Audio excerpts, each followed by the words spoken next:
Pete Peterson? It's mute. You don't want that. No Pete. No Pete. Okay. I thought he said he was going to be absent. Okay. Wayne Bean? I'm sorry, I couldn't hear. Is Wayne there? No Wayne. Okay. Dan Osborne? Here, present. Okay. Joel Samuelson? No, Joel Samuelson? Yes. Joel? Present. Okay, and I saw Andy Strati. Present. And is Chuck there? Present. Okay. All right. Hello, you got me in there? Oh, Don? gosh, I forgot you, Chester. Yeah. It's I'm not a here. meeting without you. Sorry about Can that. you see me? Can you see me on the screen? Well, I can't just because I got the minutes up in front of me. Oh, So, but I hear your pleasant voice. okay. All right. And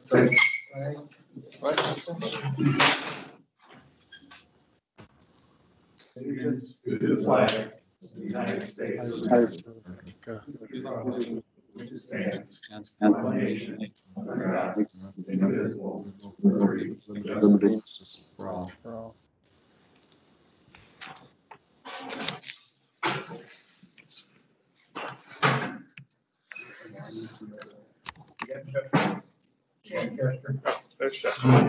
Chester. Hello.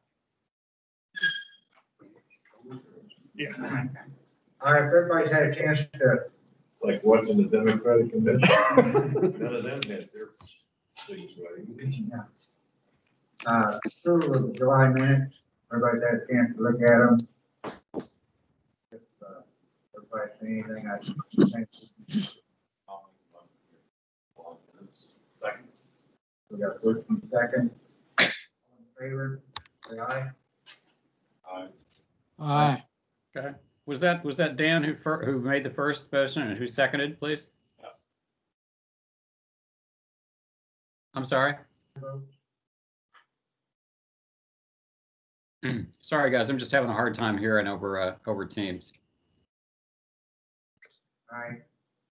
All in favor, say aye one more time so we'll get the record. Aye.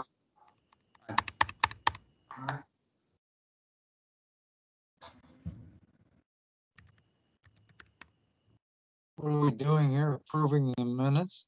Yes. Okay. Yes, I agree. Aye. Right, exactly.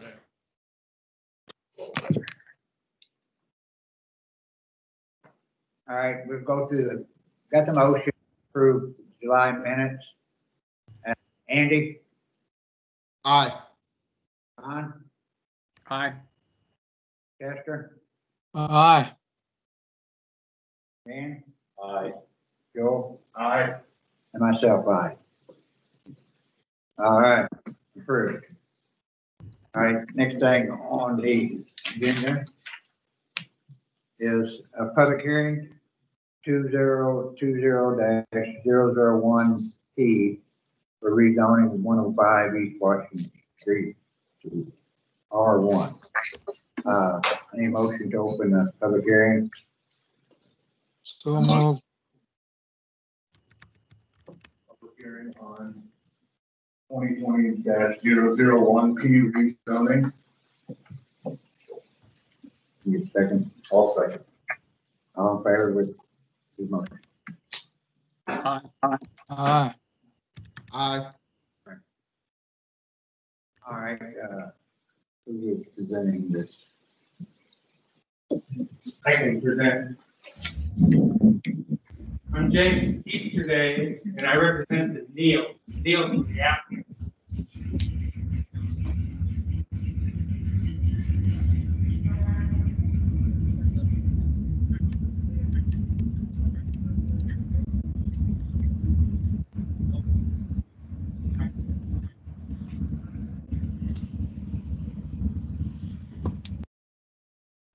Neils would like to purchase the property and to improve it. And to improve the property by making it into a residential living unit. There are some, I don't know for sure, but there's been some testing done, and there could be some environmental issues that would be part of the improvement.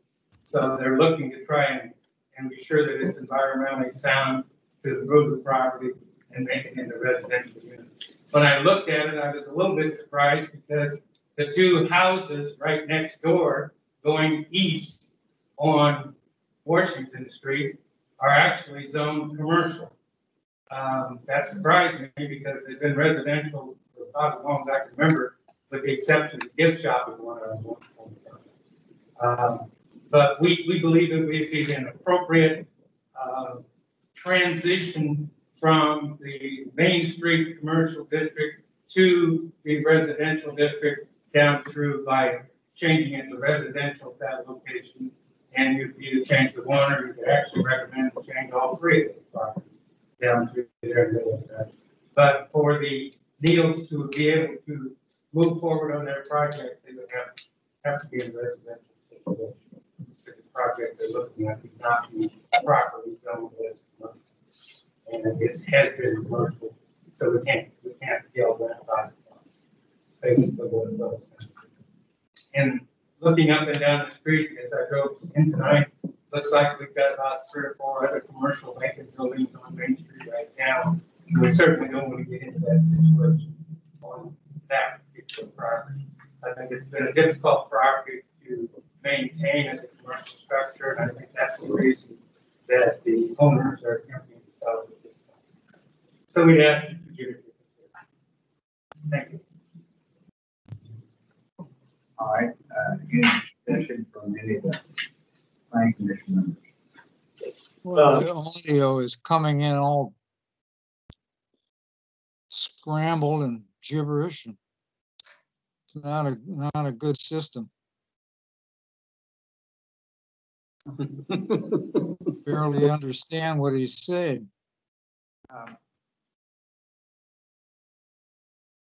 Clarify the old dry cleaner across VFW on Washington Street.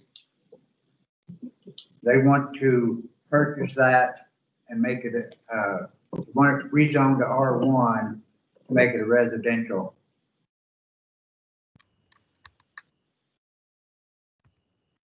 Why?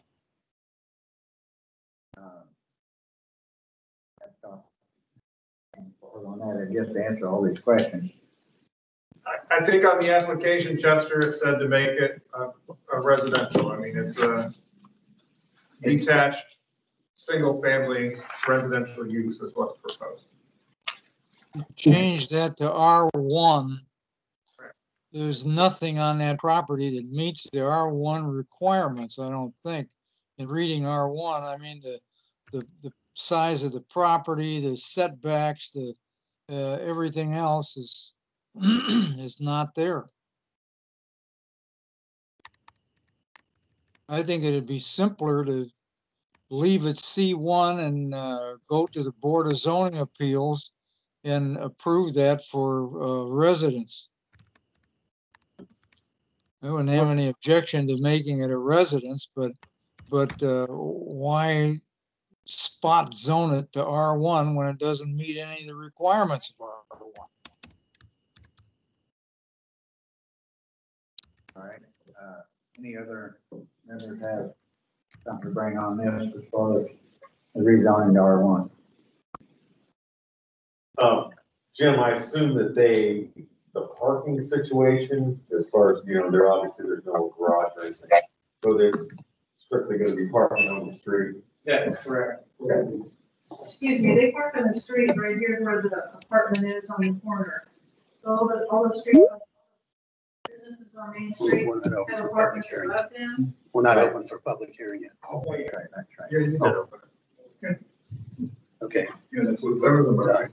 Right now, I mean, just the members discuss this right now. So you're talking about the parking. I was talking about the parking, so it's going to be parking on the street. there's no garage. Bill, comment on that?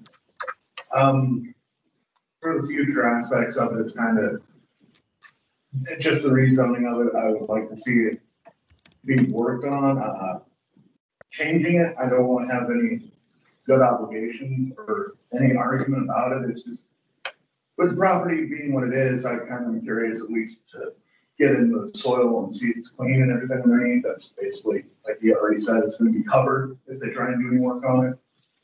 And with vacant businesses on Main Street, I don't necessarily see a reason why we couldn't convert a side street residential to, or a business to a residential.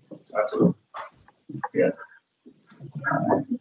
I just want to say, as far as myself, I think it is going to be considered spot zoning regardless. With what Chester is commenting on, a lot of it is what I would reiterate as far as along the same line. I think as far as the residential and the commercial part that Jim was talking about, whether it's zoned wrong, whatever, I'm not going to get into it. Mr. Chairman?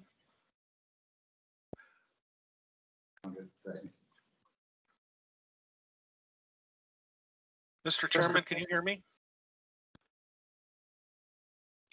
Yes. Yeah, I'm sorry. I was having technical difficulties. Have you closed the public comment section? Or have you opened that yet? Yeah, no, We're not quite ready for that we're yet. not. we're not Okay, ready. thank you. I'm sorry. And we apologize for the connection as well. But as I was saying, I think as far as it being rezoned to R2 in the place, I don't think it's going to go along with the comprehensive plan. And also, I mean, we've got, I know what Jim said about the zoning, but not the time to discuss it now in this public hearing, but later on in the meeting, I want to bring up some other points in that area. But I just do not feel that the spot zoning in this area for what it is to be residential would not be, I wouldn't be the one part for that. So that's my comment. Mr. President, as this is Chuck DeWitt, as your advisor and counsel representative on this, however you look at it, it's going to be spot zoning if you change it. It's one of the things that we, in our comprehensive plan, made sure that we didn't want to do ever. Correct. Okay. The other thing is our comprehensive plan, whether there's 5 vacant properties on Main Street or not, doesn't say just because we have a vacant property, we can go ahead and change the zoning or just put people in it. We have a comprehensive plan that is to guide the Plan Commission in the direction of the town growth and what's best for the town, not what an individual wants or feels like they need at the time. It is my recommendation that the Plan Commission would turn this down because we do not want to set a precedent going forward in spot zoning or changing zoning just because we wanted to. I mean, we have enough people with enough money that are in this town and come to this town that would take every storefront down here and make it a residence if that's what we did. And I don't think that's what we want to do. Our comprehensive plan doesn't guide us that way. My recommendation is no. I got recommendations from Building Commissioner. Don, do you have anything to add to this? Yeah, I was interested in the point that Chester made. Is that an alternative for the property owners to go to BZA to simply get a variance to let them live there if they chose to do that? Yeah, Not at all. yeah, they could ask for a variance of use. In doing so, they could apply for the same thing. Now, whether that would go forward or not. Don, also to jump in there, sorry, Chuck. The owners, I think, had intended to do so, but when you look at the list of allowed special uses, it's one, there's a list of certain things that you can apply for special use, and residential is not one of them. It is in some of the other zoning jurisdictions, Right. but when the application first came through, I think that was their original intent, But I think I talked to Chuck and Barry both about that, and I felt strongly that if it wasn't listed as one of those options, that we really shouldn't allow it to move forward that way. Okay.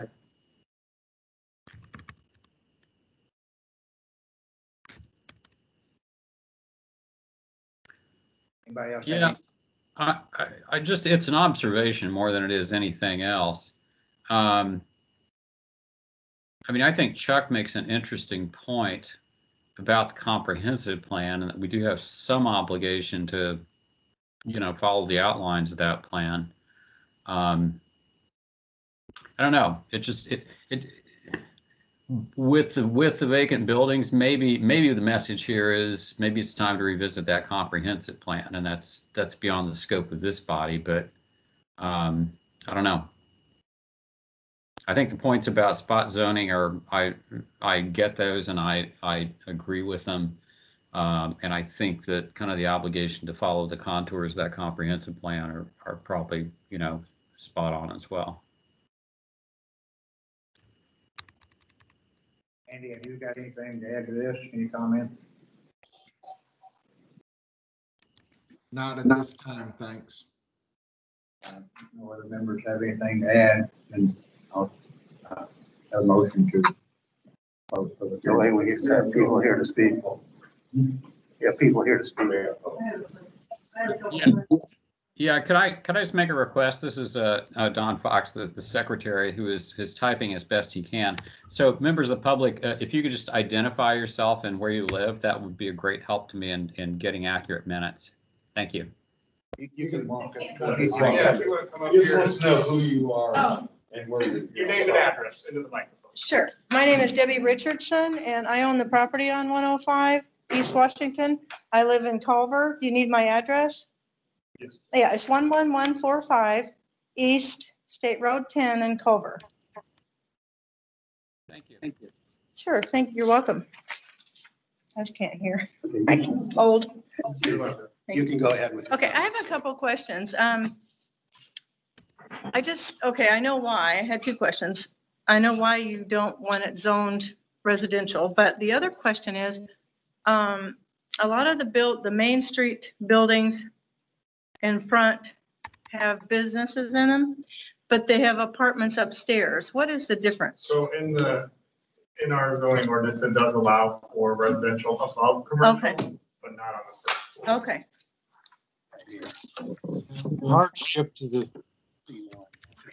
The hardship would be that this building has no second story. That's presented to the BZA. I don't have a problem with that being residential, but why change it to C1 or change it to R1? I guess my thought, Chester, is if we wanted to allow residential special use on a first floor in C1, it should be on that list of special uses that are allowed for C1. If that's something we all feel that, you know, if all the planning commission members feel like that needs to change, I think that's fine. That's, you know, something you guys would have to talk through. But I mean, we make a specific list of items that can be special uses in each zoning jurisdiction, and residential is not listed on that first C1. I have one more thing. That business, when we bought it, it's the only business on a side street. I don't know if there's any other businesses on a side street. Has there? Okay. Okay. I didn't think there was. Oh, right, right. Wasn't a size. Okay, that's right.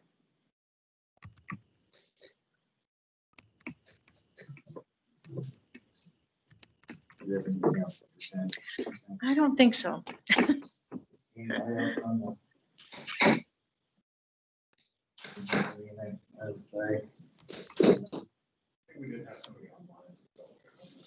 Yeah. Anybody online?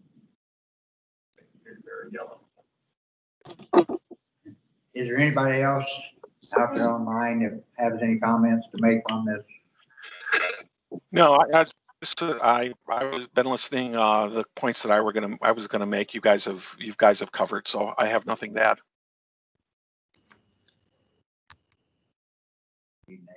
then. That was Jeff Mansfield. Jeff, can Okay, you give your okay. address?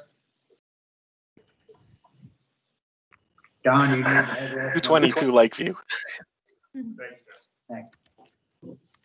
All right, no other discussion? I have another thing. So the reason you don't want to zone it is because, tell me one more time. Spot zoning. Okay, We don't like to take one piece of property and say, okay, this will be commercial now, or this one will be Mhm. residential. Mhm. Like to be continuous flow. It's okay. like if you take a residential area and you got all these houses here, Mhm. you put a commercial property right in the Mhm. middle. And I'm kind of reversing it, just so you Yeah, what for you see. residential, okay. And either way, you know, you Okay. take the same thing, you take commercial Right, and do the other area thing. and then Mhm. put a residential in the middle of it, and that would be spot zone. Right. And it's taking a piece of property that for the growth of town of Culver, as far as according to a comprehensive plan, where you want to try and keep everything growing and Mhm. whether it be an industrial area out here, whether it be residential, R1, R2, S1. I mean, each zoning has a purpose and a use. Mhm. And Okay, there's a lot of uses that you don't want in the residential, and there's a lot of residential. that I you understand. wouldn't want to do Mhm. that. thank you. And the other reason is because it wasn't in the contract or something that it could be changed. Is that what you said? Yeah, I think Chuck's probably got. Yeah, he something showed it to here. me. Yeah, Yeah. so Special each, uses. Yeah, each it wasn't zoning in that. jurisdiction has that Okay. list of special uses. All And I right. think C2 maybe had it. I know one of the ones. These are the only things that are. So I know in special other uses that districts, are we allowed. did include that as an option. And Right. And it doesn't. again, at some point, the Residential. plan commission Okay. must have felt that that shouldn't be included in C1. Yeah. Um, I mean, if it was looked at in the future and that was one change, which would have not anything to do with this meeting Yeah. at this time, that's a 90-day process or Yeah. something like that. because that, yeah, minimum. I'm sorry, what did you say? It would be at least a 90-day process. What in would be a order to try 90-day process? To look at the To change change that, an Change ordinance, this. Oh, okay. to change an ordinance where that would be allowed. Oh, where okay. Anybody would, you know. It would be board 90 members would days, be- okay, Be able to put that through. okay. If, that it would have to be desired. agreed to here in a public hearing, then that recommendation has to go to council, they do a hearing, multiple reads on it, and then it would take effect 30 days after that, if all those parties were in favor. And that's what I say, 90 days. Yeah, Man. 90 days is moving quickly. Some of these processes lasted a lot. Eh, okay, thank you. All right, no further discussion. Call for a motion to adjourn. Close. Dismiss the public Close, hearing. close public hearing. So moved. Second. Got 'em first and second. All in favor of closing the public hearing? Aye. Aye. Aye. Aye. Is there any, I guess there'll be discussion now as far as If there's any further discussion. any part of this section has anything. Like it was brought up, or is there a reason, I know, so what is on the table right now, it's not important, but is there a reason those other two residences that popped up are still zoned? Or are they still zoned, commercial? Would not matter. It wouldn't matter, but it's just out of curiosity. It The kind of reason does being matter. Would be a natural growth that way. Yeah, I think we've done that on north of Main Street too, that thinking if you ever did need expansion of your commercial district, kind of having a couple parcels, you know, in any direction where you could grow. And I think at one point, Barry and I were discussing this, there was a gift shop in one of those three, I don't remember. Right next to it. Or what, okay, the house right next to it was zoned commercial, I think, because of that. So there's own commercial, but the residential now, Because they were residential when it was zoned, they allowed to continue the residence there. That was grandfather. Because it's grandfathered in, it's Hmm. continuing on. Once that building were to come down, Mhm. or there wouldn't be any, Then- would be any existing. then there wouldn't be any existing. A lot of when, I guess, the comprehensive plan set up, you know, it's not for now Mm-hmm, as much as it is for the future. mm-hmm, What color to be as far as expansion, what area, and the zoning is part of that prior to the growth, because it would actually be already set up for that. So anytime you see something like this, and you could bring it up, it's good. But at the same time, I mean, just for explanation purposes, it's designed that would be commercial that side. So to back up and put back to R1, it's like reversing the comprehensive plan. So are you entertaining a motion? Yeah, if there's no other discussion, I will entertain a motion to either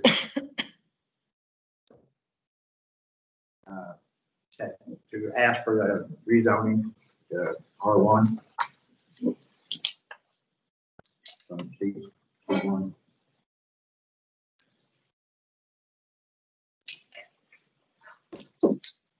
Motion. Can you guys hear me? Not well.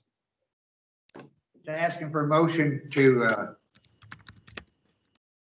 on this Either accept or deny. to accept or not for the change zoning to R1 from C1. You're looking for a motion either way, are you? I motion either way. Okay. I will move to disapprove the rezoning. Second. I need a motion. I thought I said that. Yeah, I moved to disapprove the rezoning to R1. So you make a motion To deny. to deny. Okay. You got the minutes, so you write that down. It'll look right in the minutes. Okay. Do I hear a second? Second, Yeah, Chester got the second. yes. All right. We'll do a roll call vote on this. So all in favor, say aye. Can't do that with the roll. Aye. Roll call, you're gonna have to. Oh, yeah. Yeah. All right, Andy, Aye. you vote to deny. Okay. Chester, Aye. Don, Aye. Anderson, Aye. Dan, Aye. and I vote aye. Motion carried to deny R1 zone. If I could just interrupt on the audio Oh. stuff, Don, do you want me to try? I've got my speaker plugged in. what do you do? I can try just using trying the to computer audio. Oh, Keep my ears up. Did he get it or? Can you hear me at Please. all? Yeah, I can. We've got a lot of people that have their mics open though. So if it would be helpful if you kind of mute it unless you're going to come on and say something. That was all of us in the room here. Sorry. Oh, okay. I'm going to unplug and try the computer audio for a minute, and you tell me if it's better or worse. All right. Yeah, I hear you okay right now.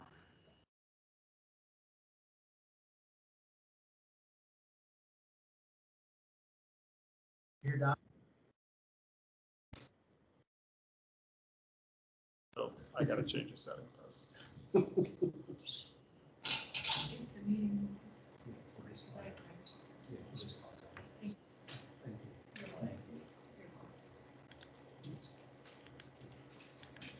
Yeah, is this setup any better, Don, or worse? No, it's good. Yeah, it's fine. All right. We'll redo the vote. Oh, he got it. I got it. Yeah, I got it. Got it? Yeah, I had a comment earlier that the audio was bad, so I'm Okay, just I was trying trying to different make sure you stuff. got it, because I thought maybe that was the reason. No. Yeah, no, I'm good. All right. So moving ahead. All right, got new business. And first thing on it right now, we talked about this at the last meeting, discussion of the L1 accessory structure requirements.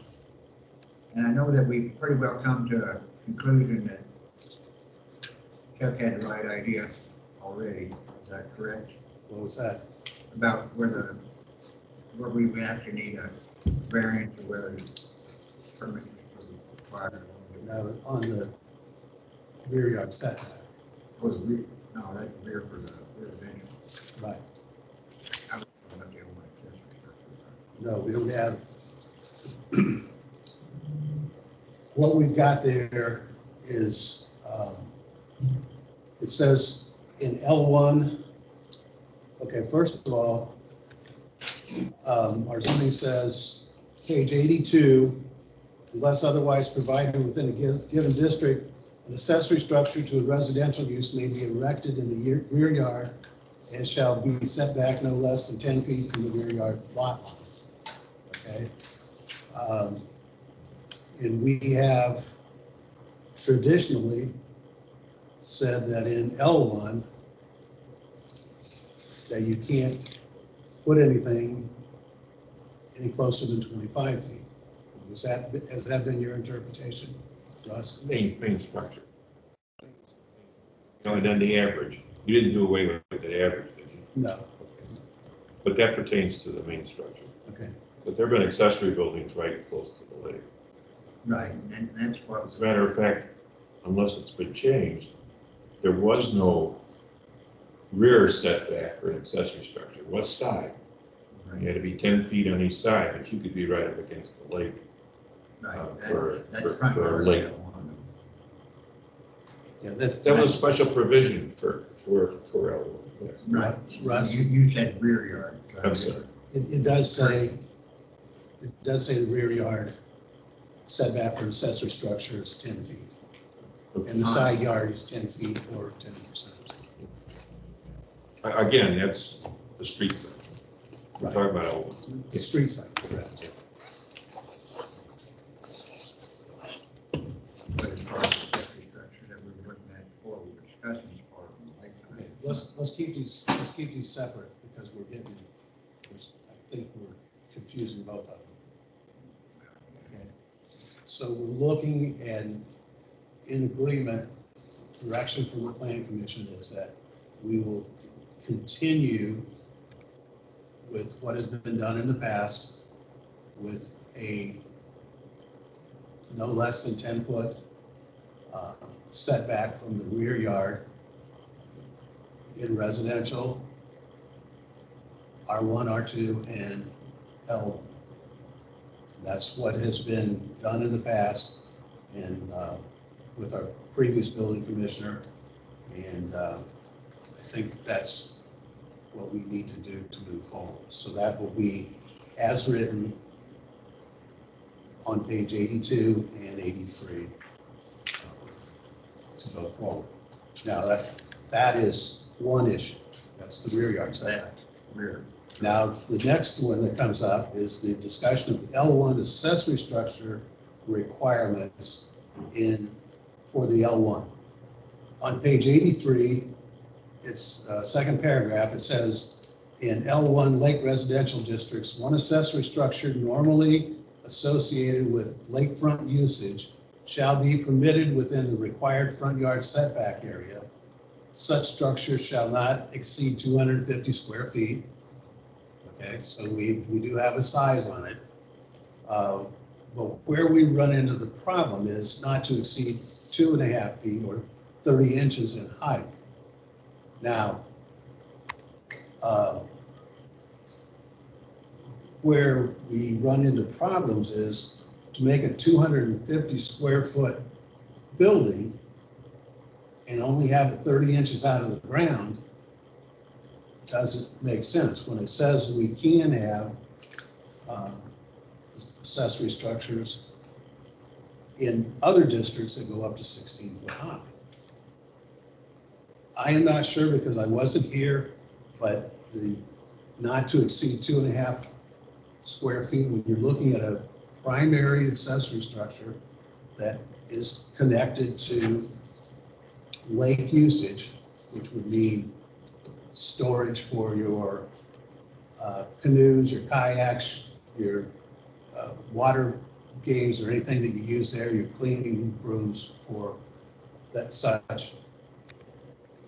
That may be more in line with something that would be 12.5 foot tall rather than 2.5 foot tall. Because if you take a 12-foot wide building, or you can go 15, but a 12-foot wide building, and you put a 412 pitch on the roof, you're already up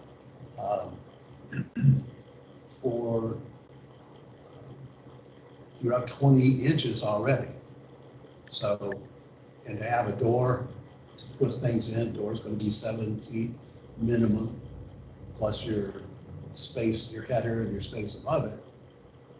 To me, it looks like the 12.5 feet would have been what we could use or should use in the L1. May I comment? Absolutely. Since I left, that got changed. It used to be 250 feet, 16 foot tall. I don't know how that got changed. Barry's got the continuity on it. He would probably be able to tell you. The reason it was changed is because so many of the structures that were put in the past, we didn't have as big an issue at that time from the argument or the argument, not the right word for it, but had so much as far as the actual view from each neighbor and the view of the lake. And we've got this line of sight thing, and everybody wants to argue over the fact that one puts a structure over on the lake within that 25 feet and it's blocking the view. And the reason this was changed was to try and put the storage accessory structure where that goes, behind that 25-foot setback. And then anything other than the 2.5 feet, the 30-inch tall, was to hold everything forward from that 25 feet to the lake would only be 30 inches tall. It would not block any of the view as far as obstructing view from the lake. So Here's where the whole purpose was. Here's where I think we have a conflict and the problem comes in. I think we may have gotten off track when we made that change. Under Article 6, page 82, 010, accessory structures, the definition says a use, building, or structure, the use of which is customarily incidental and subordinate to the use of the primary building or primary use of the land on which the accessory use, building, or structure is located. By way of example, some typical accessory uses, buildings and structures include, first one on the list, boathouse. You don't put a boathouse in your rear yard. Boathouse goes in your front yard on the lake.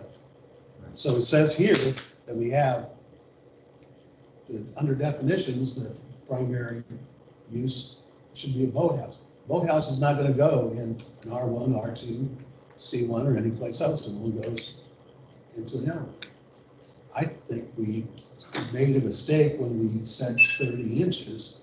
If you want to define the height, which you said, Russ, was 16 feet. 16 feet. You know, if you want to make it 12 feet, if you want to make it anything else, that's what the boathouse is for, to put your lake. Right, but now what you're reading there though is talking about, by way of example only, some typical accessory uses. And it goes on to tell about the list of the boathouse garages. But if that was. And actually, L1 is one of the examples. But at the same time, you're still talking to 25 feet. I mean, there's no reason. I mean, I know a boathouse, but if there is a reason for the boathouse, maybe it shouldn't have been as an example at this time or whatever, but it should be included somewhere, maybe in L1 zoning alone. Just, I mean, to say, you know, just to clarify as far as what you said, there's, you know, kind of discrepancy as far as description only. Just kind of touching on the history. I know this happened the last time we made a lot of changes in the discussion. There was a lot of discussion on Plan Commission and BZA and council all about visibility around the lake. And that's ultimately what this change came up to, is thinking that, I know where the 30 inch came from was that we were talking about fences at the same time. Fence can be up to 5 feet and 50% open. So the discussion kind of came around to, well, what if we limited a solid structure to 30 inches? Because that's half of 5 feet.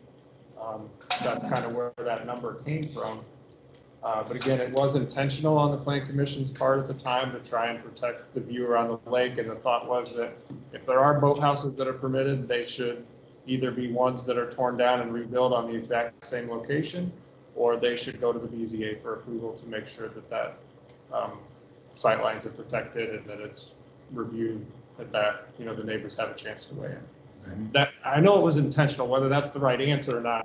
I know that was all discussed at that time, and this is what we You're rated on. partially right on that, but let me add one more thing. I think Gus would probably remember on this too, because at one time, there was a discrepancy on pools and hot tubs, all that. And then 30-inch came in with pools, hot tubs that hold so much water because. But that's a special, that's a different area in the ordinance, talking about swimming. Right, I'm just talking about where the 30 inches come from. Well, it just so happens that And then, in the swimming pool section, it talks about 30 inches. right, But that doesn't have anything to do with the boathouse. No, we're talking about boathouses, you're talking about boathouses, we're also talking about structure. And that's where the 30 is, what John brought up about the 30 inches. And he said he didn't know where it came from, but it was for the view, and it was because if you had a pool was allowed, and then it would have to have the fence up, protection and everything else, because that's what a pool would require, which would actually be a structure a lot higher than the government. So this was all included. Yeah, I don't know where you're going with this, but pools aren't allowed in the front yard. No, Any they're not, place. other than through a variance. I know that. So I have a question just to clarify whether I'm understanding this correctly. So I think I do. And so if I'm an L1 and I want a boathouse, the way the ordinance is written right now, I could do that as long as I wasn't within the setback and I otherwise complied with the requirements for an accessory structure. Is that correct? Not more than 30 inches high. Well, no, I'm talking about that I'm You're back behind further. 25 yeah. I'm 15, 20 feet off the lake now, not 10. No, it was, it's over the average, but yeah, the 25 foot is Not the average, it's a line of sight. line of sight. Yeah, okay. But so I could think of somebody, building like just a deck slightly above ground level that would be within the site, that would be within the setback. I mean, it could be a 250-foot structure, maybe only 18 inches off the ground. I don't think it's just nonsensical in terms of having that size and height limit. I could see a reason to have certain kinds of things like that, or a larger kind of storage box to put lake toys in that didn't block line of sight.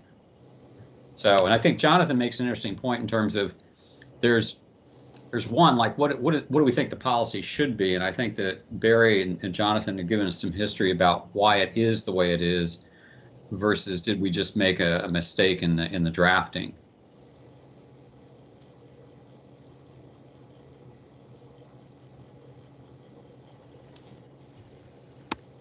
Do we have any members as far as any suggestions, comments, or things that would actually be as far as Chuck's clarification on whether this should be changed, rewritten with special applicants for L1 versus anything else? Because it is a front yard toward the lake. I think I brought this up last time, but I think if we did anything, it would be to take that language that's at, I think, 82 or 83, about 30 inches and 250 square feet, and just duplicate that language in the section where we talk about L1 generally. My only real concern, I think the policy is the right one, but my only real concern is that to people who are not as familiar with the ordinance as we are, could read the L1 right now and come to a different, understanding. So I think just in fairness to people who aren't experts in it, that maybe we just carry that language and copy it into the section regarding L1. Yeah, thank you, Don. I think you are getting to the point where Chuck was talking about as far as with being in two different areas, as far as not being coinciding with each other. You're reading two different things, two different pages. And, I would like to comment on Don's statement, please. Sure. I'm against you guys putting the same information in two places in the ordinance because they get out of sync. It's happened with the chart that you have for what's permitted in certain districts, along with where you've got the definitions of what's allowed in certain districts. Those things are not in sync. And now if you take some other statement, which is clearly defined in a section called accessory structures, I mean, it's very clear, it refers to it in every zoning. It says go to page 82. If you take that now and put it in another place, somewhere along the line, somebody's going to screw up and get those things separate. It's not a good plan to have things duplicated like that. As long as you have a clear reference, like you do, you have a clear reference that says, go to page 82 to see about accessory structures. Then you can say whatever you want there about accessory structures that it covers. so you're saying as far as under definition, you'd have the definition, but it shouldn't be included in. I'm saying leave it the way it is now. You've got a clear area where you talk about accessory structures. Right. Make that whatever you want it to be, but it's in one place and it's not confused with something else. Well, right now, we don't have the description of what a accessory structure is because it's used as an accessory structure in another page, but it defines the height within that zoning. And that is where it comes up as far as where it can be like only 30 inches, but you can have an accessory structure. It comes to a point that you have an ambiguous point of what size accessory structure that should be allowed within a certain setback. And that's what we've got. We've got that discrepancy. Am I correct? Yeah, that's what we're trying to. That's what we're trying to clarify. I think what actually happened is exactly what Russ is talking about, though, is we updated the last paragraph of section B there and put those limits in. And then when you go back to the paragraph Chuck's talking about, and it references a boathouse, that was a paragraph that we didn't change when we made the other change. And so now there's one word that's kind of out of sync there. I agree with that. And I understand. And your chart that shows uses is out of sync with individual pages. Not completely, but there are issues where they don't match.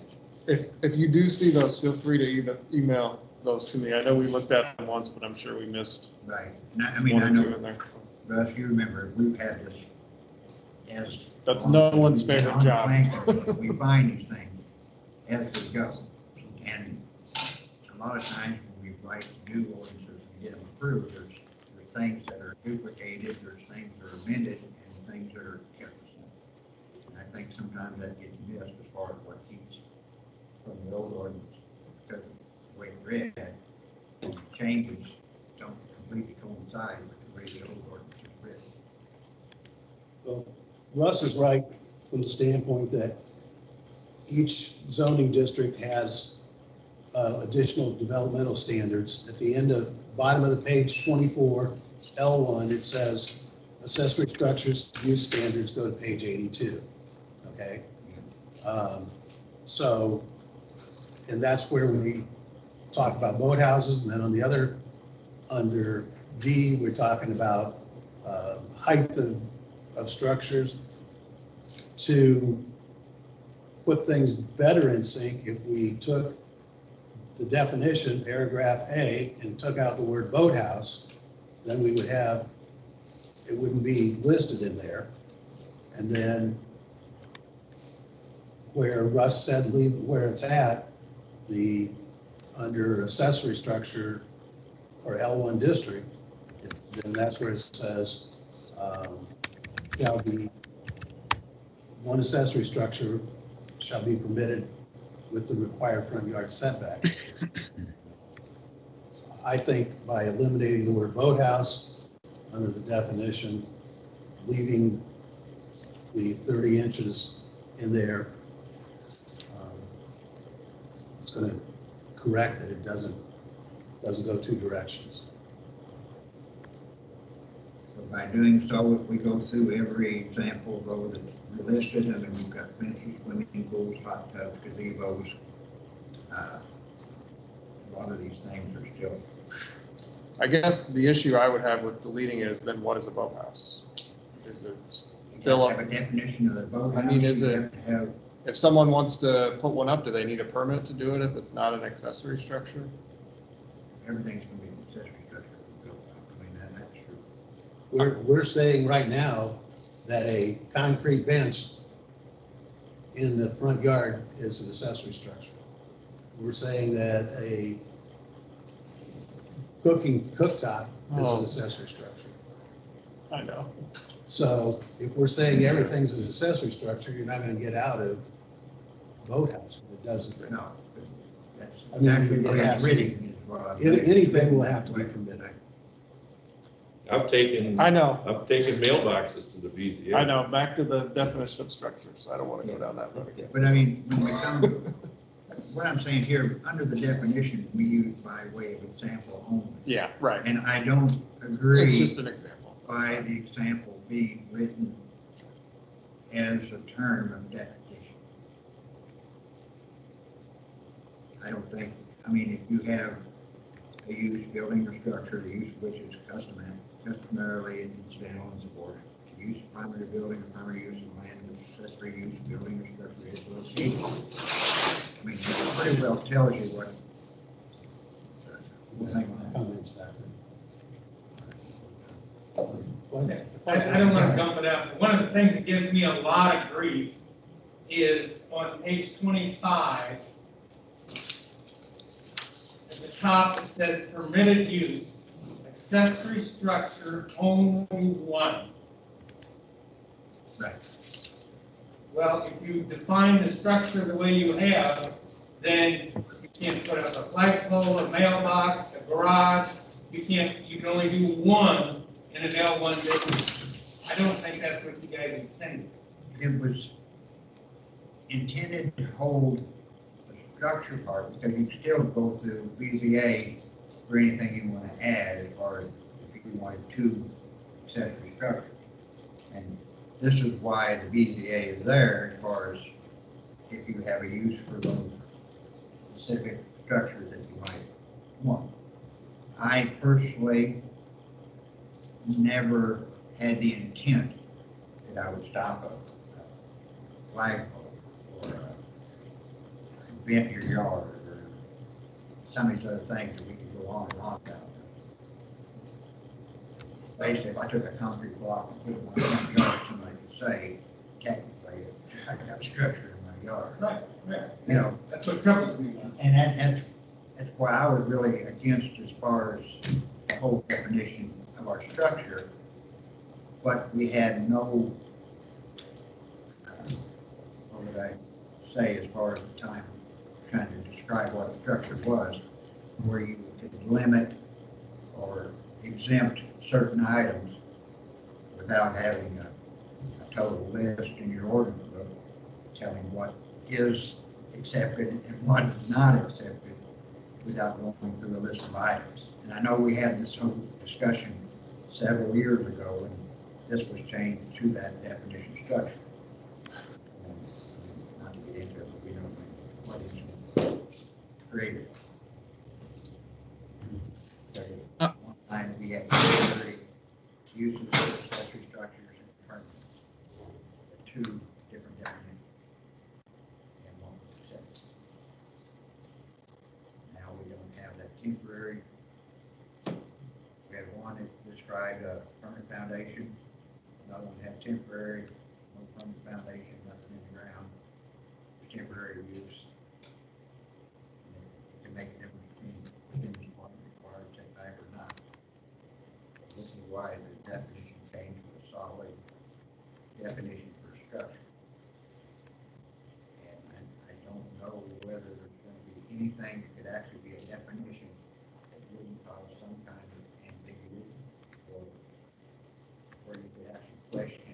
argue the point one way or the other.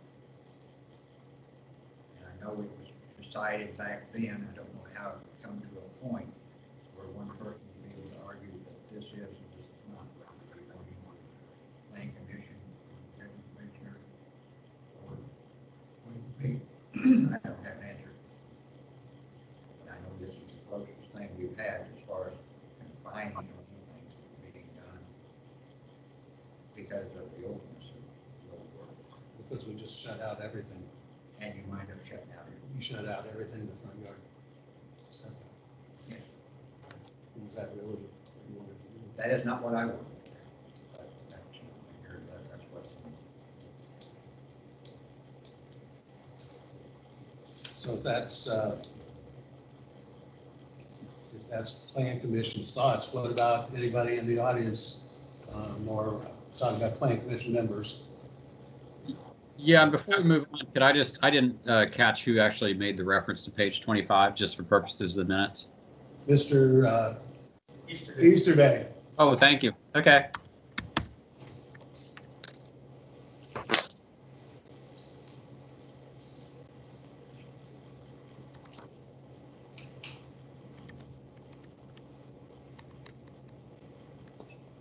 So Barry, you're going to say if there's no further discussion, it will stand as written and move forward from there? Can I make a real quick comment? I understand about the ordinance and everything, but, you know, if you really think about it and you're trying to, you know, have this, establish this ordinance with 25-foot setback and everything, if you look at the topography of this lake, I mean, how can you actually say that you can apply that to everybody around the lake? You got people that are building homes literally 10 feet from the lake. Okay. Or less. And you got people that are building homes that are elevated 30 feet above the lake. And how, you know, this accessory structure, I could build one that, like the house is going up on the East Shore. The Welsh house. About that. Yeah, it's like they could actually build a 20-foot boathouse and it would not impede any view of any of their neighbors or anything. That's what they're doing. Right. So how can you have this in one ordinance that's going to encompass everybody on the lake to say that you have to be within these parameters, and that's the way it's going to be? You know, there's people that if you have 25-foot setback, it's going to be in their living room. Right. So I just don't get how you can say that this is going to apply to everybody. Like, I think everything is going to have to be funneled through the BZA for things to get done with what we're talking about.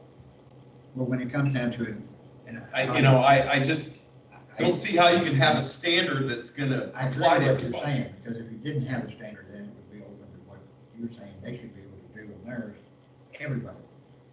Right. Well, so even the areas where it wouldn't be obstructing everybody, you have. Right. How do you have any control? So you don't have. You got the ins and outs. I agree with you. Let me read this right here to on page 18. It says, "An accessory structure shall not be erected in any required front yard setback area unless specifically authorized in a given district." And so if you've got any district for as far as in the front yard setback, it's still going to have to be a specifically authorized district. I mean, and that was the reason that was added too, because of all this that we're talking about right now. But it's still going to be, whether it goes to BZA or come back before the Planning Commission as far as intent. Which would create another. He brought it up, so I gotta ask, because it's been bugging me. Does the ordinance say 30 inches above grade? It says not exceed 2.5 feet, 30 inches in height.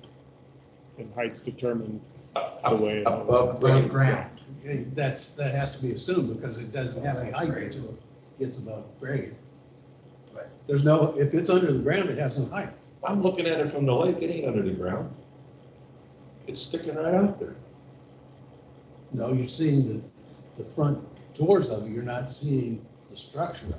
It's Right. not above where their ground is now. I see the whole building when I go by in the boat. Well, what's See the whole on each building? side? What's on each side? Concrete wall. Hmm? Concrete wall. And there's no dirt coming over. Well, the around side, it, there's dirt around it. But it's still, I thought maybe the ordinance said 30 inches above grade. If that's what you mean, then that's fine, but it doesn't say that It's 30 inches in height. in height. That sucker's more than 30 inches in height. That shouldn't have been allowed, Well, but that's I neither here nor disagree there. with you, Russ. The way we define heights is from that magic, section of the ordinance, it's grade, and it's above grade. 30 inches above grade. It doesn't say that. It says in height. That's all it says. Another interpretation. And there'd be another interpretation. I agree with That's that one. You brought it up, I was under citizen input. you. Right. And I think the height comes from, because they were talking about seawalls and other things, fences. Right? Just FYI, we do want to try and get out a few minutes before 8, because I think the library, if their board meeting's over, they'll be Okay. closing. Thank you. Just heads up. Chuck had a question then, is everybody agreeable to leave it as it is reading now? Or do you think that there needs to be some changes made on this as far as the writing amended? In whichever way you think it should be, I guess this way good. Everybody seems to have their own ideas here. I don't think this is a discussion that needs to be continued for a year. Come to a conclusion and make the importance, because I mean, that's what we do.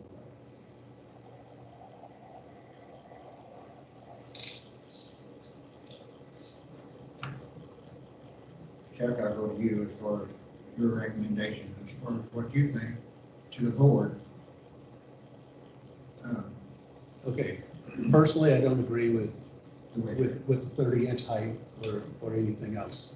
But that's what our ordinance says, that's what we need to go by. The only thing that I would say is took the word boathouse out, it doesn't change it any. Russ is right that it says L1 here, and this says go to accessory structures. I don't have a problem with that, but right now, I think you can put as many accessory structures there as you want, over 30 inches.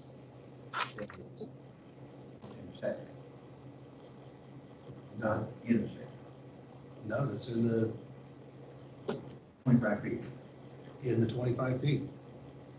between the 25 feet and the lake. Meetings. As long as it's 24 inches, it's okay. Well, you The way have- it's written. Right, and so you have benches, seats, you have concrete sitting areas around and all of that, you know, I'm fine with As it. long as you're not messing up with the pervious and impervious, Right, you're saying it's still. which I think was some conflict in the past. So my recommendation would be that we look at taking the word boathouse out at some point, not today, and continue on with the L1 30-inch height in the front yard. Does everybody agree to that? And it's not a voting thing, bringing forward to read the ordinance. Right. Leaving it That's as, right. I mean, I'll just comment one further, Chuck, as far as I'm concerned. I think it would be better if we did not even list examples, period, as far as under definition. I mean, that would remove the boathouse and everything, because every structure is different, everybody can be coming up with the same different structure each time. This is only just leaving examples, and it doesn't even cover all of I thought you put that in there to exclude flagpoles and mailboxes, so you wouldn't have to deal with it. right. I thought that's why you made a list. Yeah, I like that it's in there personally, and I think it does, although it's not exhaustive, it does give you an idea of which ones we do want to consider structures and gives you Because I kind used of to that have out to take for. mailboxes to the Right. BZA. Right. It because they says were some structured. uses shall not be considered accessory uses.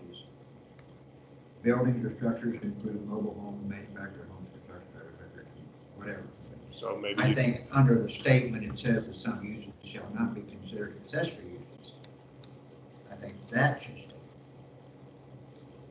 But I think as far as. Does it include things like mailboxes? And- Right, Okay. it doesn't list them, but I mean, some Yeah, it uses doesn't shall not list be them. considered accessory uses. And I think those use things are, maybe some,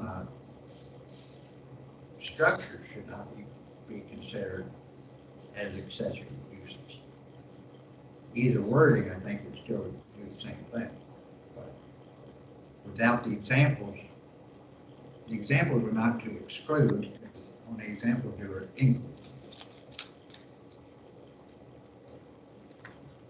And I think if you were going to try and work out the other. The way the ordinance is written, is a mailbox an accessory structure, or have you said it's not? It's not. It's not. It's not. Okay, that's all I was wondering. And you did fix it. But it doesn't list. You did get that fixed, Russ. What do you mean it doesn't list it? It does not list any examples. If it doesn't list it, then I guess it's an accessory structure. It's not listed in the, yes, it's a structure, and it's not listed in the no, it's not an accessory structure. Because the no non-accessory structure, the automobile. Yeah. Living quarters. And Yeah. working quarters. Well, then you gotta take it to the BZA, I guess. Well, I guess I would argue that I like that it has that list because it gives the building commissioner a reference to say, okay, if it's on this list, I know it is. If it's something close to what's on this list, then it's an accessory structure. And I think a mailbox is a common sense one that. I think flagpoles are too. As long as you're not talking about some Based on the size. monumental mailboxes, as far as that goes, I mean, that's a required thing. I think a fire pit From the state government. is not an accessory structure, not if you're gonna say that. Pardon? But fire pit, not an Well, accessory. not, as long as it's I've not, argued that point. not if it's less than 30 inches, it's not. Depends on the size and the mobility. And what it makes of it. I give up. It's hard, I mean, That's how. finding a structure is not easy. So, just to clarify right now, then, we're looking at this point, we're accepting the way L1 is written, 82 and 83. We will use that point from here forward until we want to make changes to the other. Chuck is actually suggesting for the future that we might change some of the, I'll say some of the examples shown on A on page 82 of our definition. Is everybody agree with that? If not, we'll move forward.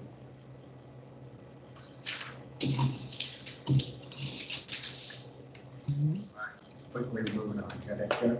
You get that done? I got it. All right. All right, the other thing was discussion on the residential rear yard setback requirements. And we discussed this last month about using the, right now we've got 2 setbacks for residential and I guess R1, R2, and S1. I don't know if the S1's got there. But anyway, as far as the rear yard setbacks for R1, R2, we've got 25 feet for the rear yard in the ordinance and a 10-foot setback for accessory structures.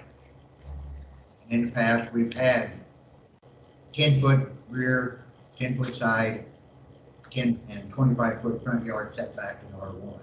That's been setbacks. About every, right? And right now, the way it's written is, it's showing in the picture that's on R1 having a primary structure being held at 25 feet from the rear yard. And I myself do not agree with holding a 25-yard setback on R1 or R2.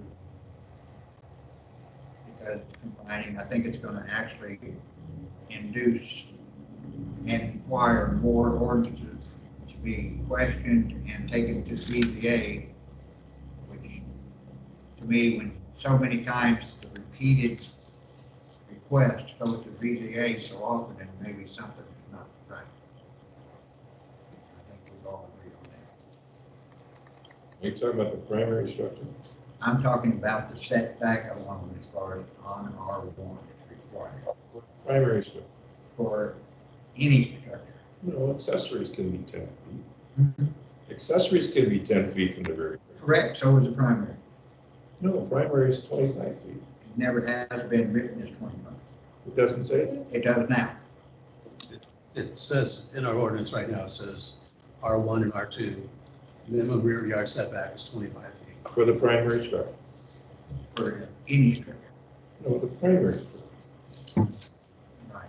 We didn't have primary signaled out as a 25-foot setback in the rear yard. Maybe a practice a lot of times. But it never was gone with BZA to get a, want to put the house at 20 feet back or the primary structure, would never get to BZA. Sure. Now it is. Sure it did. I did it for 10 years. I know. When did you ever take a house that was wanting to be 15 feet from the rear yard and only had it written in the ordinance at 10 feet setback? Why would it be required? Because I never interpreted the primary structure to be on the 10 foot, only accessory structure. You interpreted it, but it wasn't written. No. I mean, actually, I think, if I remember right, I'm with Russ. I think the 2010 ordinance, when it was still the paper version for R1. Or Maybe you guys changed that. No, I mean, we reformatted it, but I don't think the paper copy that was just text that was here when I started, I believe that was always 25 primary for R1 and 10-foot accessory. And that was probably, was that 2010, Russ? Yeah. That copy? That's the only one I'm familiar with. So it got changed when we reformatted it? No, it's not been changed. It's still just as you described it. Barry, before 2010 maybe, but the one I'm I know familiar it with. was prior to 2010. And I didn't know when it was ever added in writing on 25.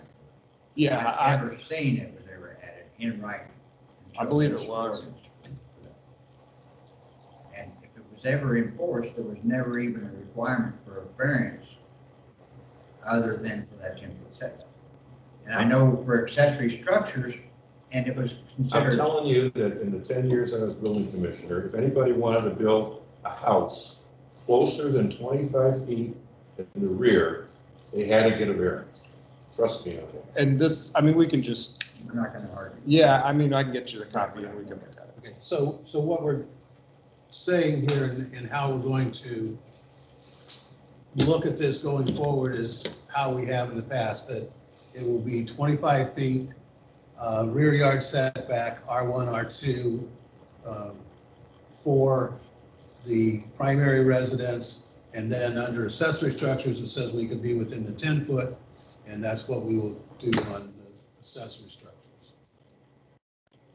If there isn't any major things that stick out to you guys, that's how we will move this forward and continue going forward. 25 primary, 10 accessory structures, rear yard setbacks. Okay? I'll make a note that I did agree. Okay. For the minutes. So I have a question. Yeah. So, and I don't have the ordinance open in front of me, but if I remember from last month, isn't there a problem with the illustration indicating one thing and the language in, saying another? Again, Don, I think the way it's written in the illustration is referencing only the primary structure. And if you look at it that way, it's correct. And then if you reference the page to accessory structures, that explains that they can be 10 feet. Okay. So you do have, it's one of those where, like we were discussing on the other one, you do have to reference the accessory structure section. Okay. So we're actually doing it different from L1 than we do R1 as far as whether you consider setbacks. Because primary structure and accessory structure falls under the same guideline in the front yard for L1. For L1, yes. But that's a different zoning jurisdiction. I know, but we're not defining where that accessory structure and the primary structure can actually go between the two.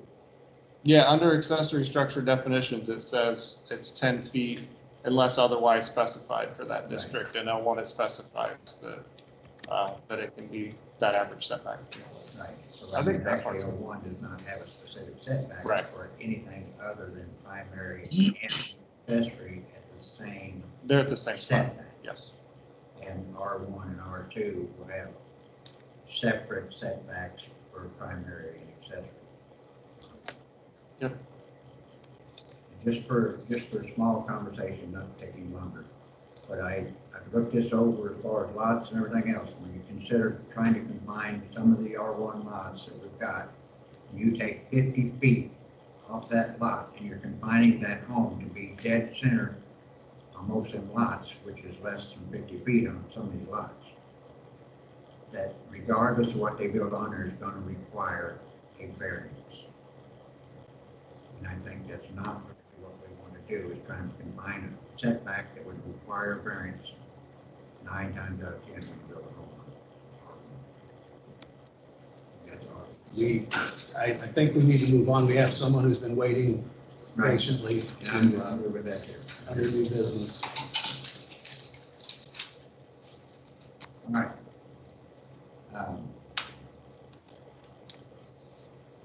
Old business.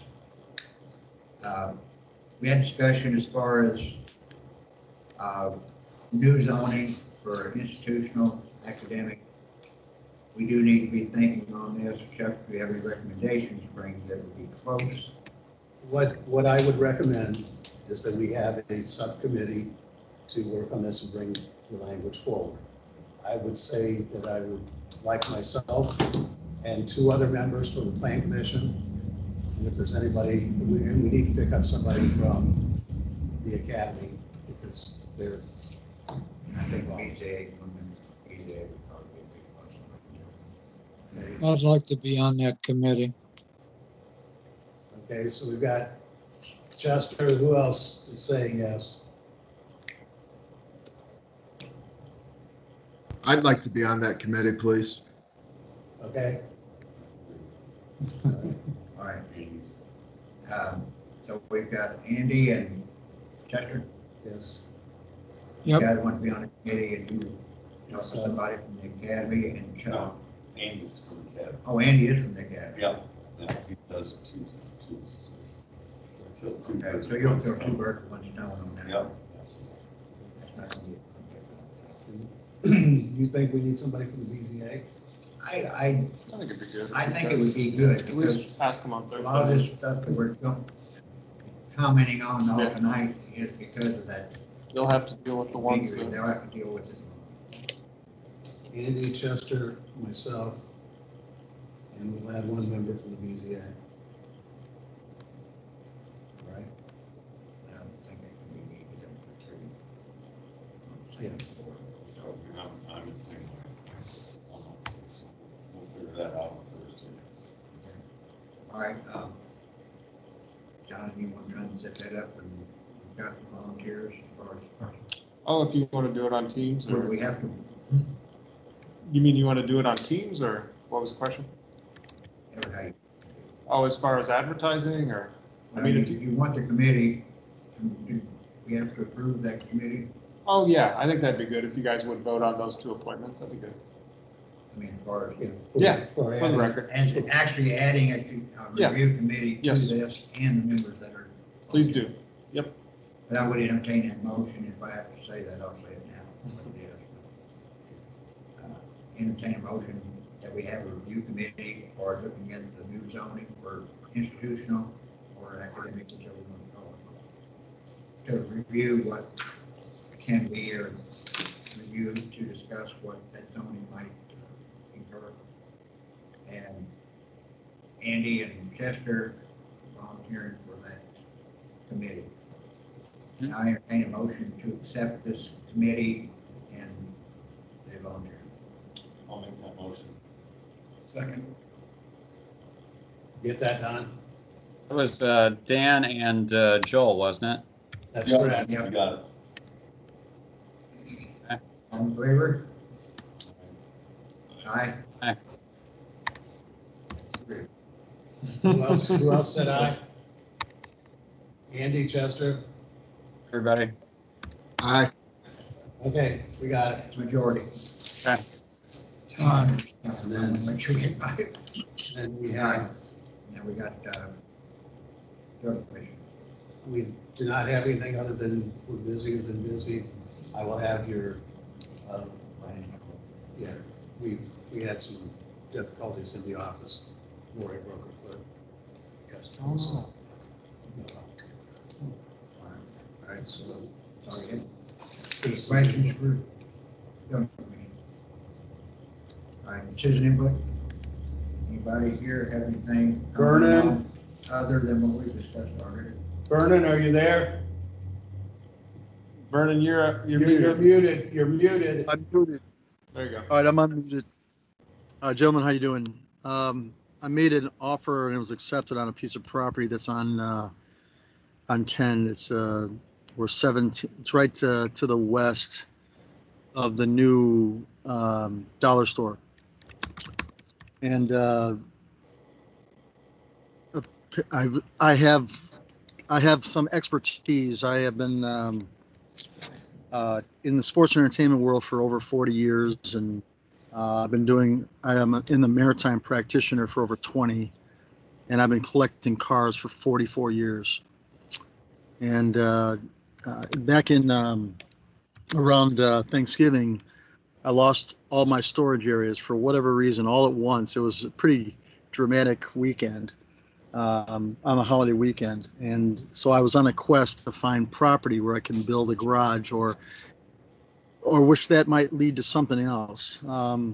It's been my desire to contribute to the entertainment prosperity of the town in some manner. I have approached the town in a variety of ways. Some came to fruition. Some I was just a volunteer. But I found this piece of property has a pre-existing 4-car garage on it, and the owner and I made a deal. Now, it's not an ideal site. It's skinny. It's across the street from commercial operations that are pre-existing on 10, which is a part of Culver. It has sewer to it around. It doesn't have electric yet, something I'm probably going to have to invest in. But I've been discussing the idea of maybe creating a event site using my classic cars and as well as memorabilia that might, in my opinion, bring a new idea there. Also, too, I talked to Chuck and Ty in great length about what the property, is there any reality to being able to build there? You know, just is it realistic, or does it have some potential for an idea? And after talking with Ty, I don't know. It might seem totally impossible, but it's a place where I'm going to start. I have to do something. It's going to facilitate my initial need of storage and a place to keep my toys. And I can certainly, like I've been doing, is I've been marketing my affairs on Facebook and Marketplace and Craigslist and everything else, and I've been ultra successful. But it'd be nice to have a face to this action. And you know, back earlier, Vern? I don't know. Go ahead. Yeah, this is Jonathan. Hey, I'm afraid we're going to get kicked out of the library soon. So if there is a specific request, you might want to get to it, hopefully before they throw us out. Okay, so Chuck, what am I requesting here exactly? Because I'm Well, not sure what I'm doing here actually. Well, before you can have that, it's going to have to be decided whether that use can take place in that area. And so I suggested in talking to Vernon is that bring it before the Plan Commission, get the feedback of what you think, if it fits into any of these. And if we can't have a decision, the president then is the one that will make the ultimate decision. Will it fit there or won't it fit there? What's it zone? What exactly? S1. It's So he S1. wants to turn this into. To the very least, it's a storage garage for me, to the very least. So that's down, that's in. But if it could be something other than that, my thought is a gathering spot. Could it become some sort of entertainment idea where I can generate income? And that income is focused on using the classic cars that I do have and memorabilia, and turning it into an event center, using those ideas to be attractive. There's a place in Illinois called Volo Auto Museum, and they've been very successful with this idea. I talked to Cecil Wilson out of Lincoln Way Auto in Plymouth. He's told me he thought that was a really great idea. So I'm just trying to. Is it the ideal space to do that idea? I don't know. I'm thinking it might be too small, but just seeing what's the possibility right now. What's the dimensions of the property? It's 52 feet by 300 and some feet in depth. The problem I see, I think what he wants to use the existing garage for his storage of his classic vehicles as can be done there. But the concern comes, and I don't think I'm not sure that it fits into the S1, whether that can be an event center and have people in and out and whatever. Because I'm not seeing it here under permitted uses. Well, let me ask you this, because after listening to the previous discussion, you list a few ideas there that I don't see anybody building an ice rink in Culver. I'm sorry, that doesn't make sense. Because you have a pre-existing ice rink there with Academy. So you have a variety of uses in your documentation. To me, that might be a broad sense of here's a few ideas. These other ideas can exist too, right? Without really stating those ideas. Am I wrong on that?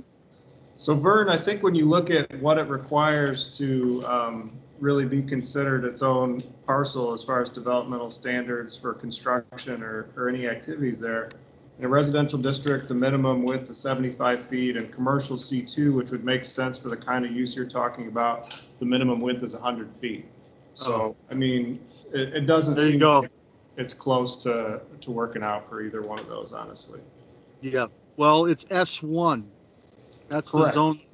So if you want to use it for storage now as a garage, as it is. That I didn't think would be an issue. But as far as the commercial use question, I don't see how that would make sense given the size. And yeah, I get it. I understand. Okay. Can I, two things quickly. So Jonathan, just for clarification, what you're suggesting is that for commercial use would require variance from BZA? Yeah, definitely. Okay. And Vernon, can I just get your full name and address for the minutes, please? I actually typed it into the meeting chat for you already. Do you see that? I don't have it in front of me, but I can retrieve it, I'm sure. I had the address and everything on there. Okay.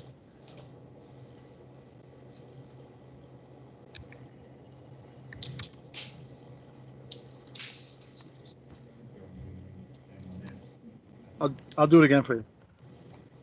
Yeah, I think there's too many things that are holding you back on what your ideas are. Thanks for receiving me, guys. I thought I kind of knew the answer, but I'm not giving up on the idea. It's like my second go around at it already. So. Okay, well, sorry, Vern, but I thought it was the fastest way we could get this in front of the Plan Commission and get it decided. So now you know what you can do going forward. Appreciate bringing it back. There's a Vern Shemileski, but he's senior. I'm Vernon. I'm a junior. Just to share. All right, thanks for Brian. Don, I don't know if you can see it, but Vern's 517 East Lakeshore. Yeah, I got it. Right there. I see it. Oh, I'll make sure I get the right, senior versus not the senior. Thank you. Yeah, I'm Vernon. He's Vern. Oh, wait, got it. Got Thank it. you. Thanks so much. Thanks for having me, guys. Appreciate it. Thank you. Thank you. Any more citizen input? Anybody else have anything? For the Planning Commission? Thank you, Chuck. You're welcome. I have one thing real quick, short. And I talked to Chuck about this. And I know I'm going to bring it before the Planning Commission as a citizen. I put myself in this, but I want to request what I would have to go forward on this. Chuck is looking into it. He might already have an answer, but I'll put it before the Planning Commission anyway. But I'm wanting to put a carport on my existing driveway, which is a pre-existing garage, and the foundation still exists.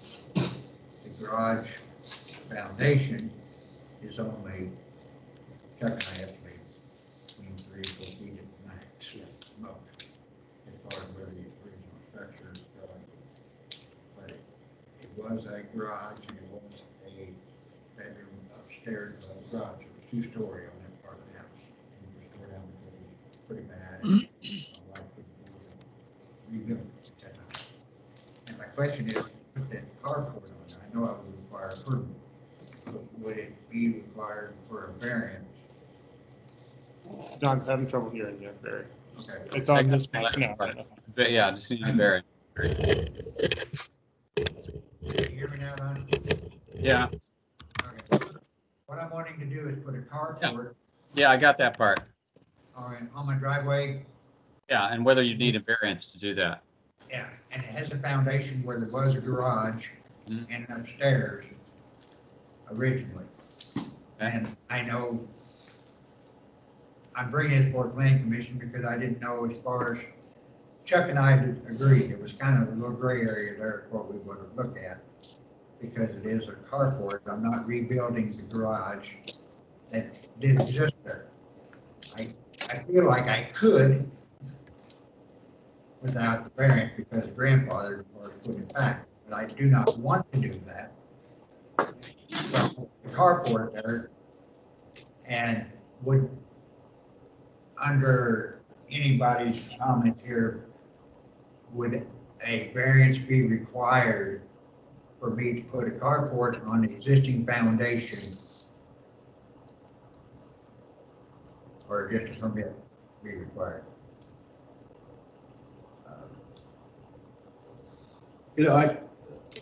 This is Chuck. Barry's looking at it from the standpoint that there was a structure there and it came down, and whether he could build back on that same footprint or not. I think, Barry said there's kind of a gray area, and there is somewhat gray. I think it leans toward black from the standpoint that how long has that building been down? You didn't tear it down, redo To it. redo it. Redo it is torn down. Actually, did tear it down. It is a gray area, because the foundation is still there. At the time, it was the foundation still there. Right. They wanted to rebuild it back, and that was before I'm Right. co-owner. Right. And when they tore it down, they couldn't afford to build it back, but they wanted to at some time. Right. But I don't think that's really what I'm trying to argue here as far as on that. I'm just saying, under the situation that it is, how do you feel as far as, do you think it ought to go before the BZA as far as putting the carport on there, or just a permit required under the two different circumstances? Now, like I said, I agree, it is very great, but I didn't know, and I'm open to whatever the commission said. Chuck, is there any type of time frame once you tear something down, when you can rebuild on it without a variance, or, just to get a permit to do it? When the existing house is still partially there?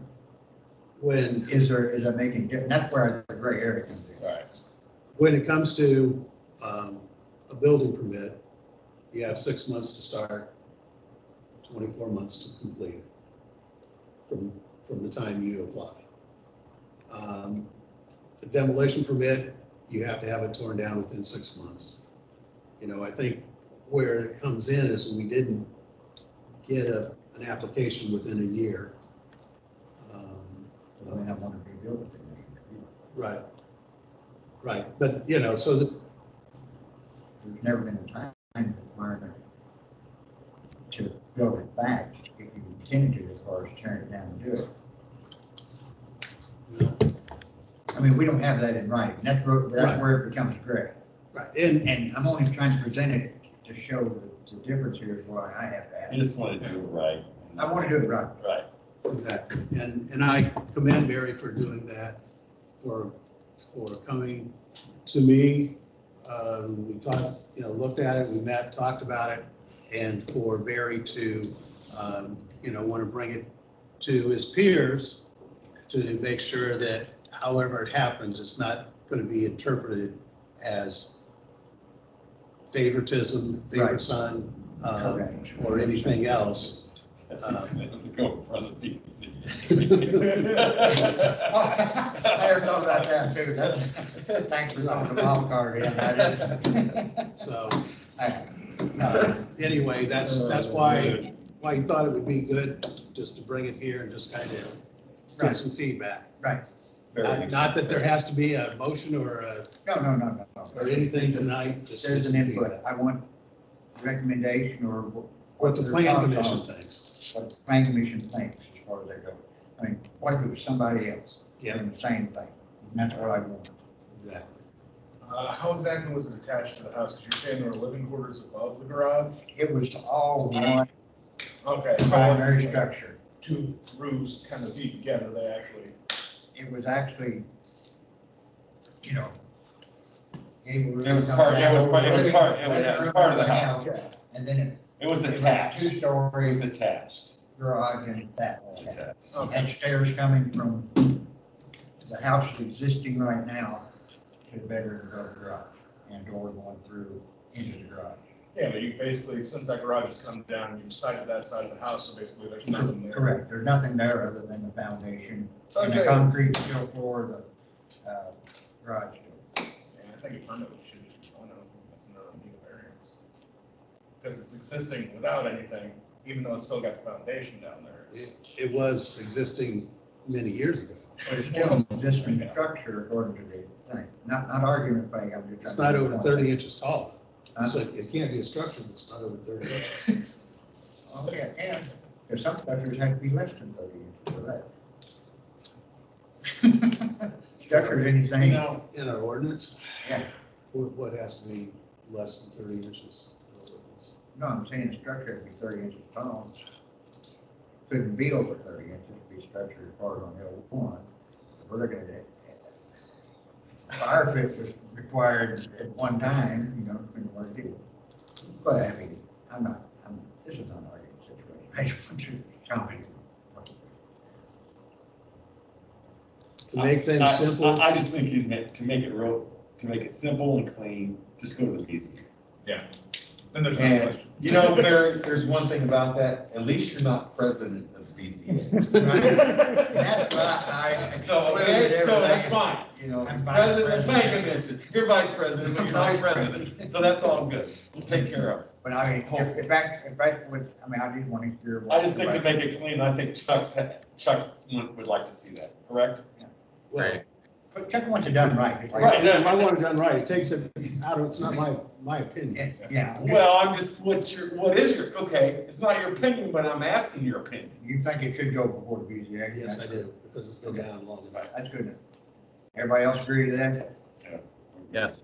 Good. All right, I thank you agree. very much. I didn't want that to be that Who complicated. makes a motion to adjourn? I do. If we have no other commission concerns, I'm sure. Second. I take the motion to adjourn. Got that. All right, first, second, Second. just write down approved.